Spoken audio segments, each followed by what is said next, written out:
car slowed down and turned into a little side street. On the right side of the road was an ordinary house. Actually, that was being a bit generous. It was pretty run down, with flaking paint, a bunch of weeds on the lawn, at least one cracked window, and a rusty car in the driveway. But all in all, it was a relatively normal one-story home. On the other side of the street, far away up a gravel drive, was Grandfather's house. Now Peter knew why the roof was visible over the trees.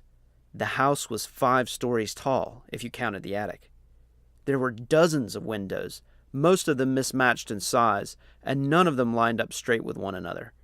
Crazy built-on rooms popped out from the side of the house in the worst possible places.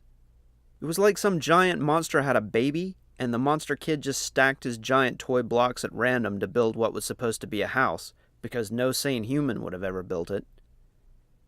The wood had lost its paint years ago, and the weathered gray planks crumbled silently in the sun.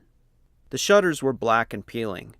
A couple of tall, gnarled trees grew against the side walls, and overgrown bushes spilled out into the knee-high lawn. It looked like a haunted house, or an abandoned building, or both. "Oh no," Peter whispered as a look of horror crept over his face. "Peter, I know it looks interesting, but it's a great old place. I grew up here, you know."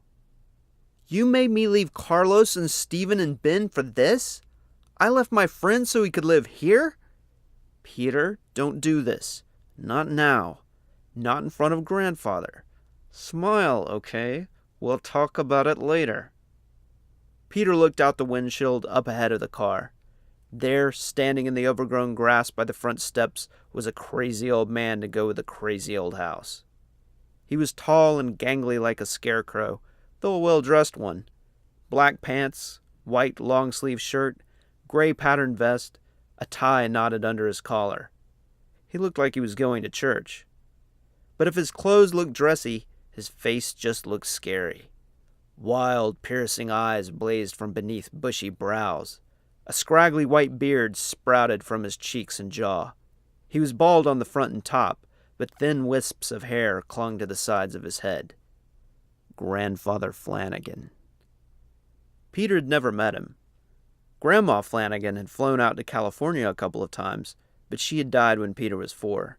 Peter could barely remember her. There were some faded photographs of her smiling in front of their apartment, and equally faded memories of a sweet lady who gave him candy when Mom wasn't looking.